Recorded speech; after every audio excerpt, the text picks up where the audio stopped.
أرضينا بالهم أرضينا بالهم يا يما والهمة طبينا أرضينا بالظلم يا يما سكتنا وسدينا عينينا أرضينا. Oui, bonjour, c'est Rui Baba pour le RTV1860.com. Nous sommes le 12 mars et dans notre rencontre hebdomadaire. C'est un jeudi. Bon, voilà, il commence à faire beau dans les Laurentides, c'est-à-dire au Canada. Alors, on voit vraiment un dégel.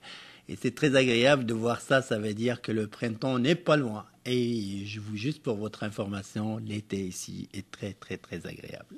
Bon voilà, aujourd'hui on va parler encore de la communauté marocaine au Canada et la communauté marocaine en général.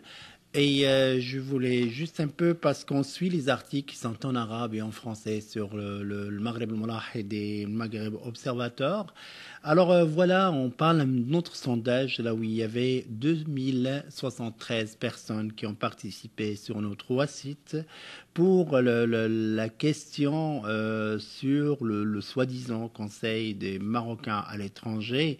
Les gens, c'est-à-dire la question a été...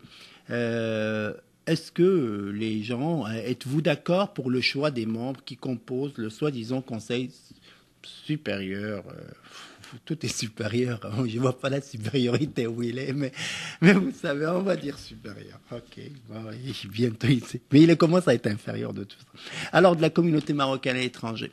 Ben voilà, il y a dans les 2073 pour la question êtes-vous d'accord pour le choix des membres qui composent le soi-disant conseil?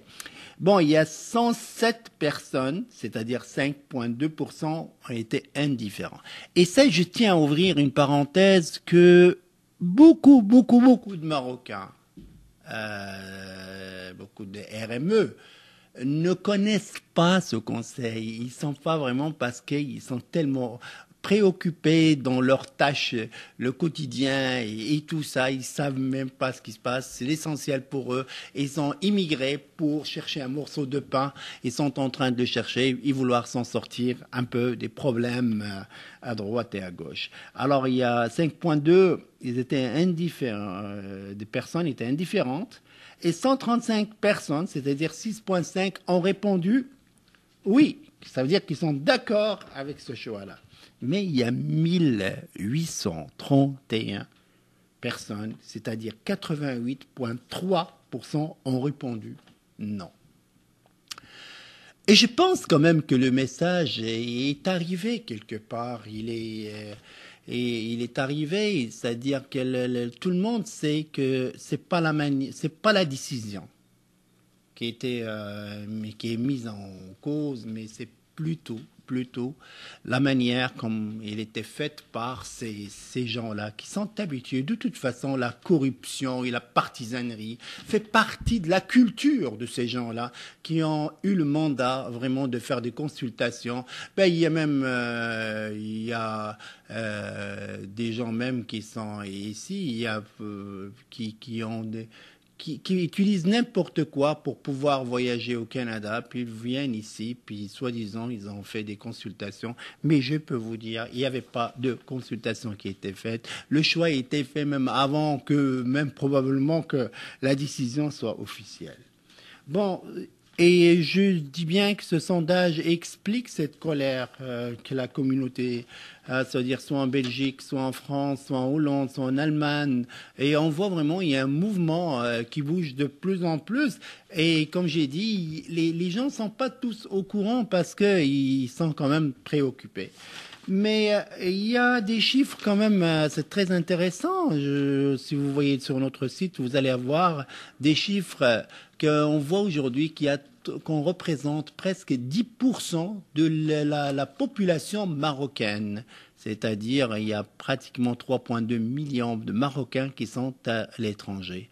C'est-à-dire 10%, on doit tenir compte de ces gens-là et on doit avoir notre place au Parlement marocain. C'est pour ça qu'on a fait un sondage aujourd'hui que j'invite tout le monde à voter sur ce sondage qui est sur nos 3 sites séparés. C'est-à-dire que vous pouvez voter sur un site, vous pouvez aller voter sur l'autre site, mais vous ne pouvez pas voter sur le même site 2 fois de suite. Ça ne marchera pas. C'est la machine qui est faite de cette manière-là pour qu'il n'y ait pas de partisanerie. Bon, je tiens quand même à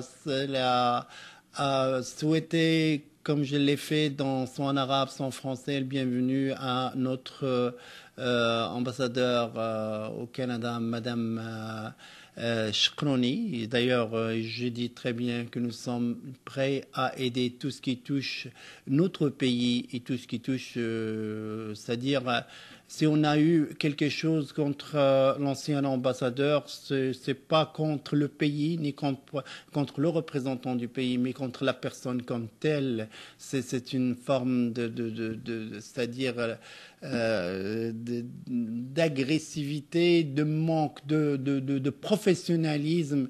Et si aujourd'hui on continue à essayer on critique pas la personne de Madame la consul générale, Madame Atmani, mais c'est plutôt la manière comment il fait les choses. Et puis déjà les choses on a cité là où il y avait énormément de problèmes. D'abord les bonnes qui sont placées chez ses copines ici au Canada. Je pense pas que c'est une affaire normale et c'est pas quelque chose qui se fait nulle part. S'il les paye de ses poches, c'est anti-loi québécoise et canadienne. Et en plus de ça, comment on peut utiliser l'argent un peu de notre pays pour servir nos amis. Et deuxièmement, on demande l'ouverture de ces toilettes-là parce que les gens ont besoin de ces toilettes.